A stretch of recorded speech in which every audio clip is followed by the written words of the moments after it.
podamos tenerlo, especialmente en YouTube. Hablaremos sobre el proceso de cambio boliviano. Bolivia, aquel país, y es mientras damos unos minutitos a Adolfo, que está con dificultades para ingresar, y también vamos a conectar a TikTok. Gracias por seguirnos a los amigos de TikTok. Hablaremos del Bolivia, pero desde la perspectiva del denominado proceso de cambio. Recordemos que Bolivia, al igual que el resto de los países, es bicentenario, es decir, ahora en un año más, el próximo año 25, va a estar con sus 200 años de, entre comillas, independencia. Ese país que mide más de millón de kilómetros cuadrados, es decir, casi 11 veces del tamaño, 10 veces del tamaño de lo que es Guatemala, vivió también un proceso emancipatorio. Obviamente ha habido guerras, etcétera, pero y en ese proceso emancipatorio, como en otros momentos también de conflictos armados con vecinos países, los que pusieron alma, vida y corazón fueron las grandes mayorías poblacionales en ese tiempo, que eran indígenas, andinos, amazónicos también de esos territorios. Pero quienes al fin y al cabo firmaron la independencia, que en el caso de España, con el caso de España, fueron los criollos o los hijos de los españoles nacidos en esas tierras. Y quienes se hicieron del poder fueron estos últimos. Y los que lucharon, pues a los dirigentes, al igual que en todas partes, le dieron algunos caramelos. Y luego, cuando intentaron exigir su emancipación, simplemente los degollaron. Y así fue esa historia de 200 años de república. Otro momento interesante e importante que se intentó hacer revolución social, digamos así, en ese país ha sido a finales de 1700, es decir, Saratevilca y toda esta gente, Tupac Katari sobre todo, ¿no? Se levantaron contra los patrones que no querían emanciparlos, no querían liberarlos del pongueaje. Aquí sería el coloniaje, aquí por la parte de Guatemala, ¿no? Gente en situación de servidumbre, sin derechos, sin posibilidad de aprender a hablar castellano porque se le cortaba la lengua al que hablaba castellano, se le quitaban los ojos, decía Evo Morales, ¿no?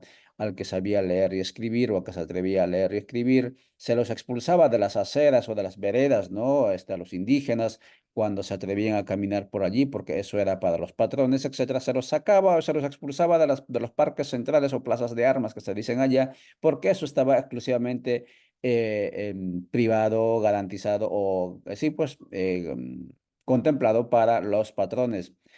En ese sentido, entonces surgió las revueltas, ¿no? De los años que digo, finales de 1700. Cercaron incluso la ciudad de La Paz, ¿no? Donde vivía la élite gobernante de ese tiempo, eh, y no se pudo tampoco, ¿no? Degollaron a los indígenas y los aymaras, sobre todo, y quechuas siguieron subsistiendo como pongos, como sirvientes. Y así se fue sumando, acumulando y acumulando, hasta que llegaron las épocas de este anuncio de que Bolivia era una potencia mundial y regional en reservas de gas. Más o menos estoy pensando en esta situación que está viviendo la Guyana francesa en este momento, ahí cerca del Esquivo, ahí de Venezuela, en el Caribe. Guyana, que es país pequeñito, ¿no? Que mide más o menos, creo que no llega al tamaño de El Salvador. Acaban de encontrar uno de los pozos petrolíferos más gigantes de la región y lo convierten, dice, en este momento, más rico y más grande se va a convertir más grande que la ciudad de Dubái, de Emiratos Árabes, ¿no? La Dubái del continente va a ser. Está ocurriendo en este momento eso. El Producto Interno Bruto, ¿no? De lo que creo que subió en 40-50% en el último año, ¿no? Después de esos descubrimientos, etcétera. Eso estaba viviendo Bolivia en aquella época. Estamos hablando ya a finales de 1900, inicio del 2000.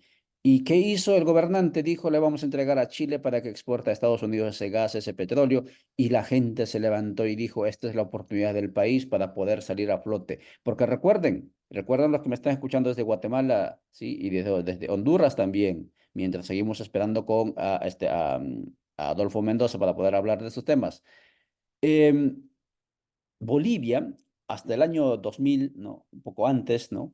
Unos años después, ¿sí? 2000, 2001, 97, 2001, 2005, 2006, Bolivia estaba en la misma condición socioeconómica que Guatemala y Honduras, ¿sí? Y también Nicaragua, ¿no? Y competían ese segundo lugar para, digamos, superado únicamente en nivel de desarrollo humano con Haití. Y Bolivia decidió desde las calles, desde la organización social, ¿no? Desde la organización política, instrumento político, etcétera, a disputarle el poder a los patrones y decir, vamos a crear un nuevo país porque el gas, el petróleo que se está descubriéndose en este momento y que nos hace potencia regional, porque en este momento, después de Venezuela, Bolivia tiene los mayores reservas de gas. Si se trata de gas natural limpio, es la principal, porque Venezuela está mezclado con otros elementos. Esa es nuestra última y única tabla de salvación para poder existir como país. Esa conciencia que estoy diciendo fue lo que se irradió como pólvora en los sectores populares organizados y no organizados, y la gente se echó a las calles y echó muchos gobernantes neoliberales que estaban queriendo, bueno, ya habían privatizado los pesos petrolíferos, gasíferos, y ya estaban a punto de entregar el negocio a los chilenos, ¿no? Que tienen grandes animadversión con Chile porque les quitaron la salida al mar en el caso de los bolivianos, ¿no? Y entonces esa situación hizo que surgiera, ¿no? Bueno, movimientos sociales por un lado y por otro lado esos movimientos sociales catapultaran a dirigentes como Evo Morales, ¿no? Ojo, escuchen bien lo que es. No es que Evo Morales haya organizado todo, no es que Evo Morales vino de la estratosfera, ¿no? Con toda una eticidad y una autenticidad única. No, no, no. Son los movimientos sociales, esa atmósfera, ¿no? De sentimiento de que ahora es cuando, ¿no? Tenemos que emanciparnos de los gringos, tenemos que emanciparnos de estos abusos, etcétera. Tenemos que nacionalizar el petróleo, tenemos que subirnos a esta tabla de salvación para existir como país, lo que no pudimos hacer, lo que no pudieron hacer en 200 años de república. Eso es lo que aglutinó a la gente y en esa atmósfera fue Evo Morales subiendo. Ojo que Evo Morales no estuvo en las movilizaciones. Por ejemplo, yo estuve en las movilizaciones de abril, ¿no? De febrero, abril, ¿no? En la Guerra del Agua, etcétera. Evo Morales creo que estaba allí con el presidente de Libia en alguna reunión por allá, pero no estaba en Bolivia en ese momento, ¿no? Pero y claro, ya era dirigente de sindicatos en ese momento, había muchos dirigentes y Evo Morales fue posicionándose y se le fue constituyendo en uno de los referentes, ¿no? Y así fue como surgió ese proceso de cambio. La gente convirtió su mayoría demográfica, su mayoría social, en mayoría política a través de las urnas. Pero ¿bajo qué consigna? Vamos a nacionalizar el gas y y claro, hubo mucha masacre, ¿no? Los neoliberales masacraron mucha gente y entonces allí se fue el neoliberal, uno de los neoliberales más prominentes a Estados Unidos, se huyó Gonzalo Sánchez de Lozada, que en este momento todavía está procesado penalmente por tanto asesinato de ese tiempo. Asumió el intelectual que le había acompañado como vicepresidente, que era Carlos de Mesa, Gisbert.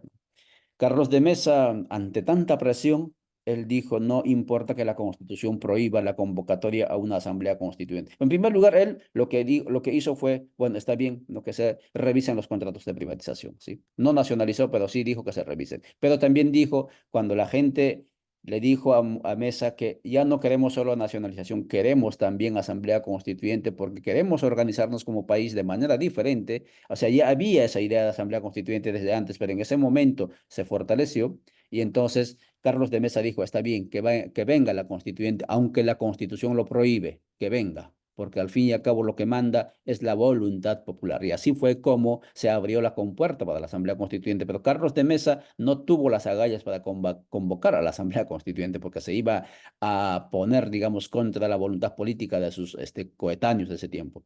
Y tuvo que venir la elección del 18 de diciembre del 2005, cuando Evo Morales, después que se había sacado ya a Carlos de Mesa, salió del poder, renunció, luego entró el presidente del Congreso de la República, y él también tuvo que salir porque había demasiadas manifestaciones y convocando elecciones, etcétera, viendo las elecciones y en esas elecciones Evo Morales, como nunca antes había ocurrido en la historia de la humanidad de Bolivia, No solamente que ganó un indígena, sino que ganó con la mayoría de votos, más del 50% de votos. Yo recuerdo que era 53, 54% de votos del total. Antes en Bolivia gobernaban con 20, con 18% de votos. Así ganaban los presidentes, al igual que en Guatemala. Eso fue lo que ocurrió entonces en Bolivia y así fue como Bolivia empezó a ese proceso que empezó antes de el 2005, ¿no? Que empezó finales de 1900, ¿no? Pero con la propuesta de recuperemos lo nuestro, nacionalizamos nuestra dignidad, nuestra soberanía, etcétera, a esa propuesta de hacer una asamblea constituyente y crear un Estado plurinacional, aunque no se hablaba tanto en ese momento, se llamó proceso de cambio y se fue planteando de que tenemos que avanzar hacia el summa causa, hacia el buen vivir. No se debatió con profundidad ese tema. ¿Sí? Y de eso queríamos hablar con Adolfo Mendoza, pero son las 6:20. Yo ya hablé más de la cuenta y pues Adolfo no ha entrado y queríamos hablar porque ese proceso de cambio, ¿no? Avanzó obviamente. Bolivia ya no es lo que fue antes. Bolivia hasta el año pasado, hasta anteaño pasado, era un referente en su dinámica económica, no lo digo yo, lo dice el Banco Mundial, lo dice el Fondo Monetario Internacional, ambas entidades expulsadas de Bolivia en el gobierno de Evo Morales, al igual que la USAID y la Embajada y la DEA, por entrometerse en políticas del país, pero creció y ellos lo reconocen. Y efectivamente, cerca de 3 millones de bolivianos han entrado de la clase popular empobrecida a la clase media, ¿no?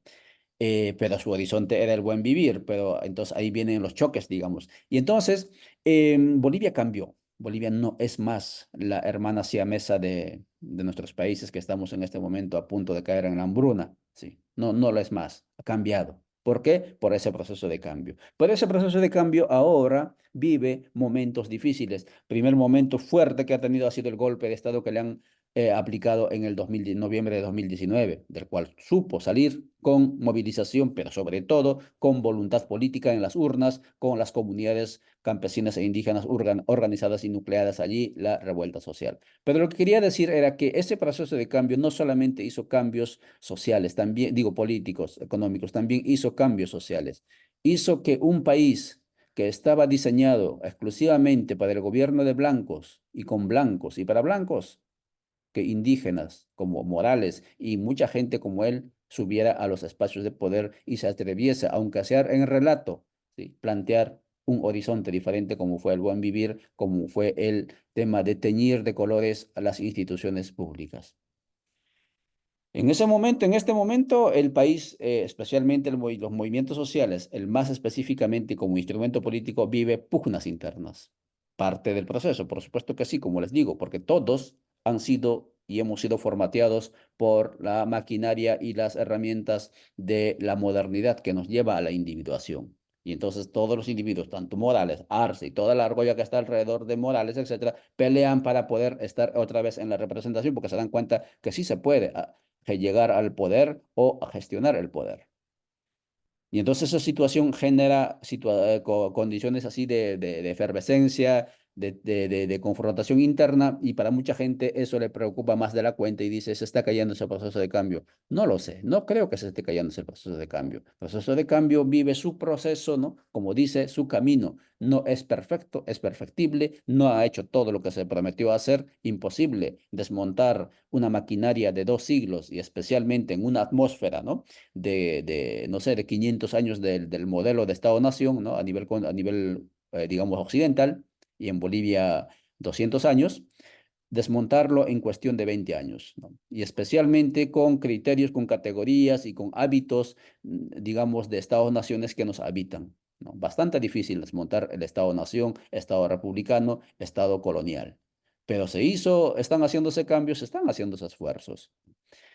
¿Qué es lo que vaya a pasar al próximo año en las elecciones? No lo sabemos, ¿no? Si los movimientos sociales siguen con la ruta que han tomado de emancipación, Bolivia va a seguir haciendo historia. Lo cierto es que Bolivia no es más lo que era la República Portiosera de 200 años, que cada fin de año salía agarrando su sombrero para pedir ayuda a la comunidad internacional para pagar salarios de sus maestros. Ya no lo es. Tenía al inicio, cuando en el 2005, recuerdo, un Producto Interno Bruto de las más bajas.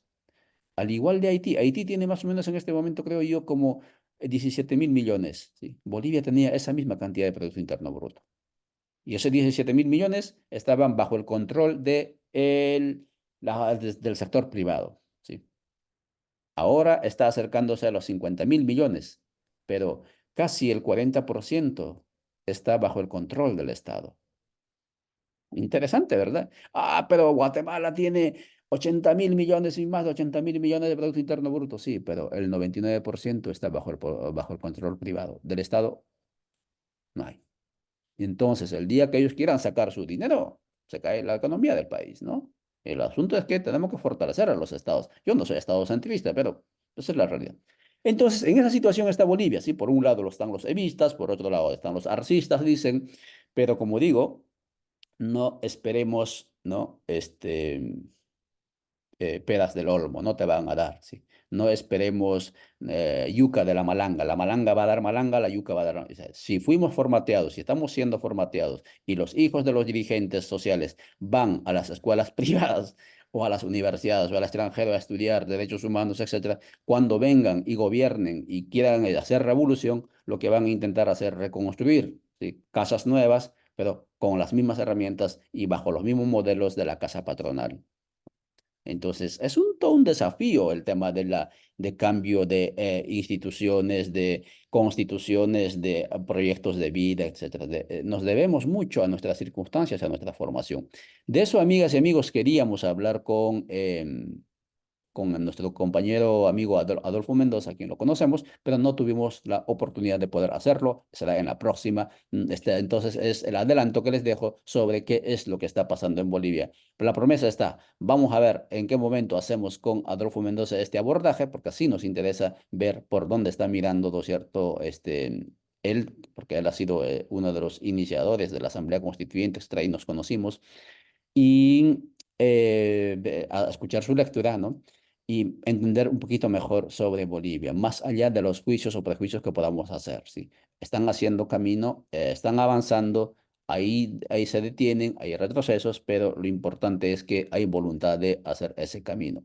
Esto es lo que quería producir para ustedes hoy martes 13 de febrero, cuando son 6:26. Dejamos esta transmisión y volveremos mañana. Mañana creo que tenemos un abordaje sobre territorio. Vamos a ver, creo que sí, con Mario Sosa. Hablaremos sobre territorio y territorialidad en el marco de 1524 a 2024. En ese marco, en ese arco de historia de los 500 años de la llegada de los europeos, vamos a ver cómo se reconfiguran los territorios en Guatemala. Hasta mañana, chao.